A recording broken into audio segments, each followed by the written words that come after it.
Kashmir files जो झूठ का पुलिंदा है, वो झूठ का फाइल है। वो चिड़िया उड़, तोता उड़ के साथ चूहा भी उड़ने लगता है, वैसे ही इन्होंने कह दिया मोदी जी जिंदाबाद, बच्चे चुप हो गए।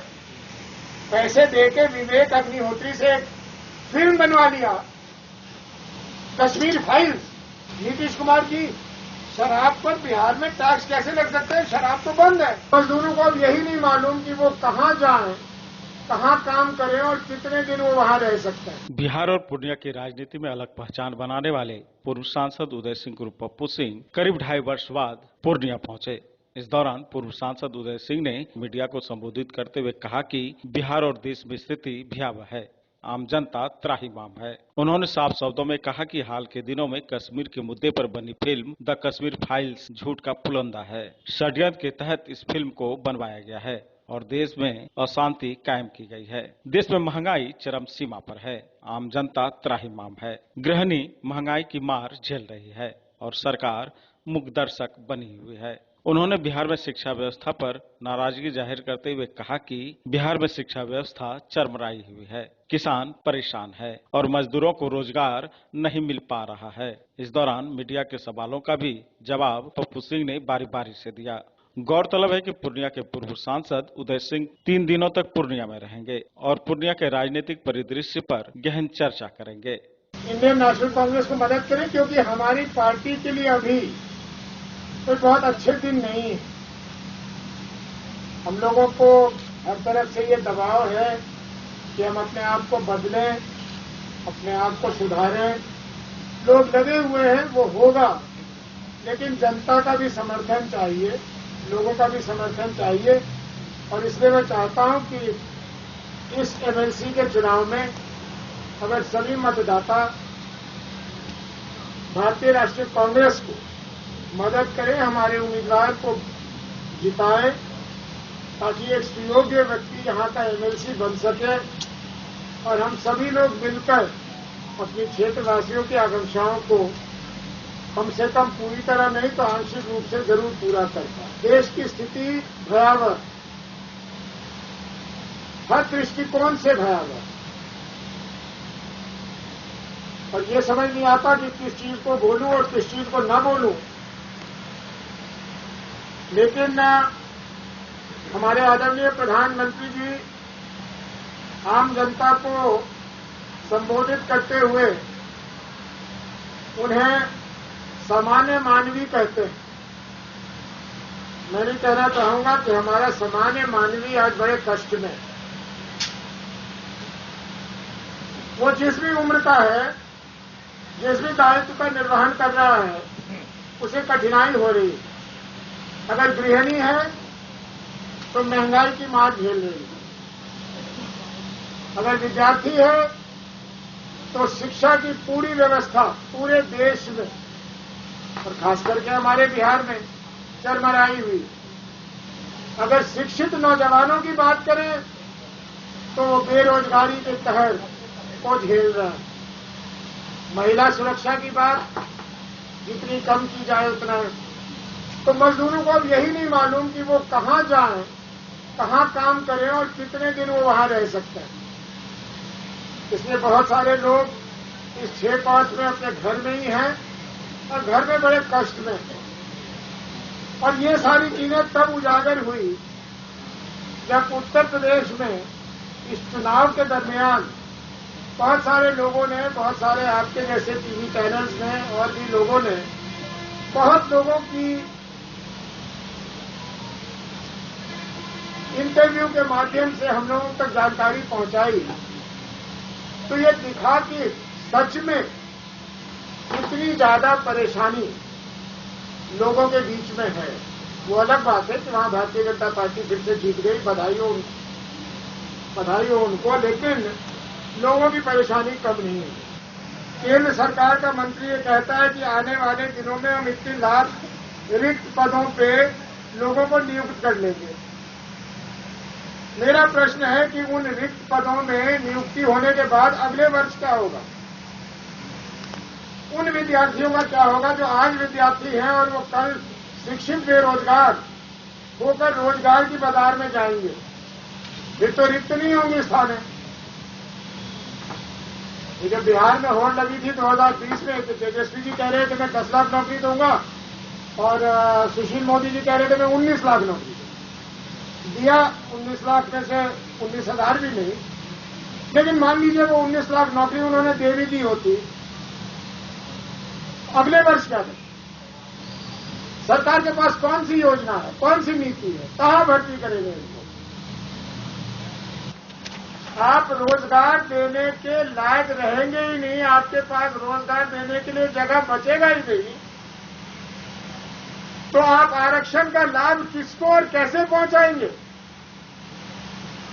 तो जो आरएसएस के प्रमुख ने एक विधानसभा चुनाव के पहले कह दिया था और हंगामा हुआ था, वो बात कहीं ना कहीं सच है कि इनकी नीति ये दिखलाती है कि न रहेगा बांस न बजेगी बांसुरी।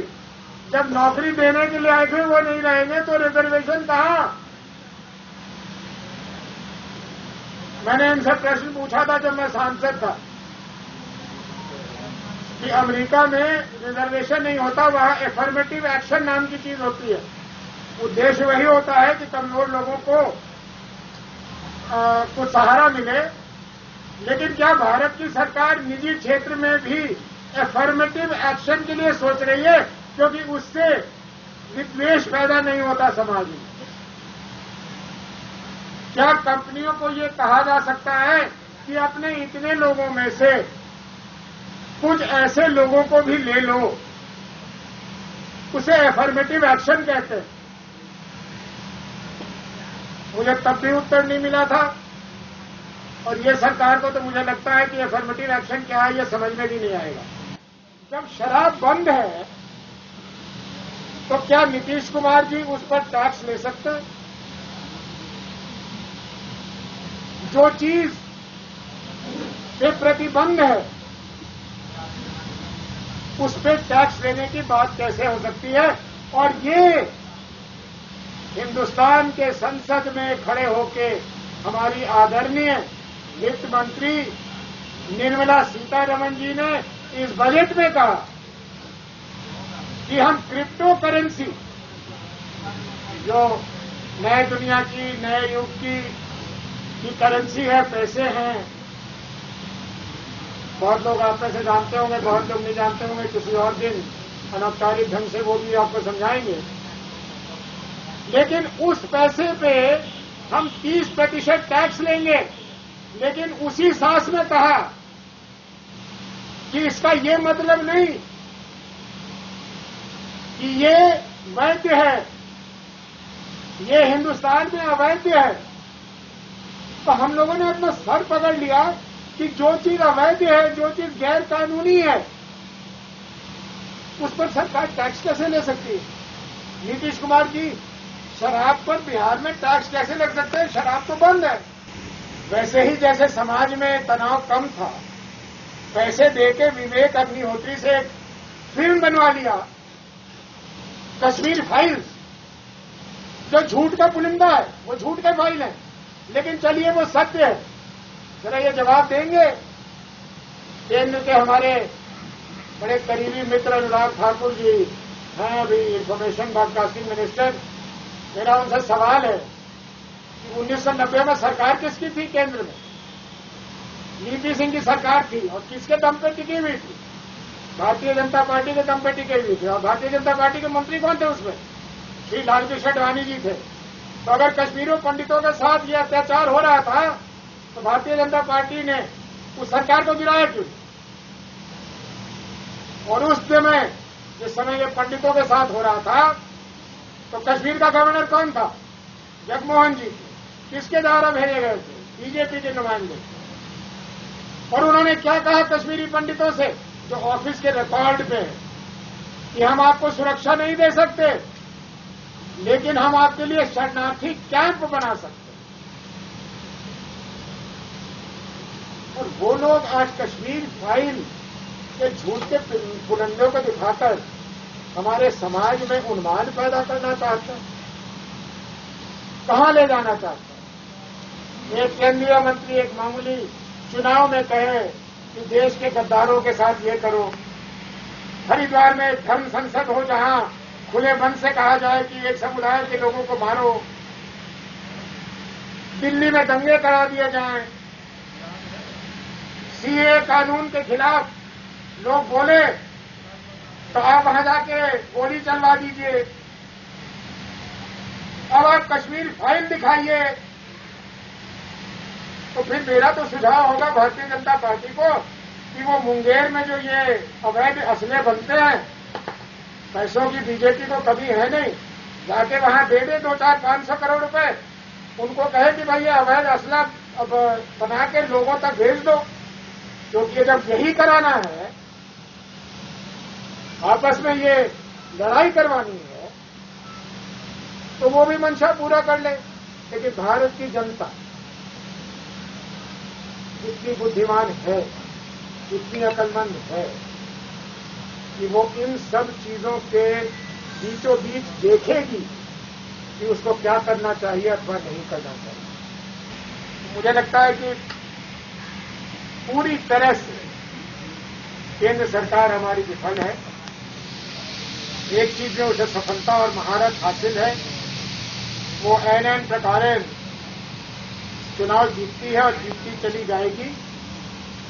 और इसमें मैं मानता हूं कि कांग्रेस पार्टी, हम लोग उस तरह से अपने आप को अभी तक मजबूत नहीं कर पाए हैं कि हम चुनौती दे सकें, लेकिन आने वाले भविष्य में हम उस कमी को भी दूर करेंगे।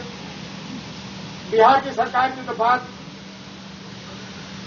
क्योंकि संवैधानिक पद पे हमारे आदरणीय नीतीश जी बैठे हैं, इसलिए वो मुख्यमंत्री हैं, लेकिन कौन सरकार चला रहा है, किस उद्देश्य से चला रहा है, ये भगवान जाने। एक नए माफिया को जन्म देके उसका निर्माण किया है, इसके सिवा आपने कुछ नहीं किया। सरकार को जो जरूरत थी हजारों करोड़ रुपयों की राजस्व, वो भी खोया। हम नौजवानों को भी खो रहे हैं, हम लोगों को मरते हुए देख रहे हैं, लेकिन आप जिद पे अड़े हुए हैं कि हम शराबबंदी नहीं हटाएंगे क्योंकि इससे बहुत लाभ हो रहा है। इसको लाभ हो रहा है, एक नंबर अन्य मार्ग को लाभ हो रहा होगा तो मुझे मालूम नहीं, लेकिन बिहार की जनता को लाभ नहीं हो रहा है। और बहुत सी चीजों की तो बात ही नहीं है। अगर शिक्षा की बात कर लीजिए तो शिक्षक को घुमा देता है, स्वास्थ्य की बात कर लीजिए तो सिविल सर्जन उधर देखने लगते हैं, कानून व्यवस्था की बात करने की आवश्यकता ही नहीं है। खुले तौर पे यहां दिन दहाड़े लोग मरते हैं, मारे जाते हैं।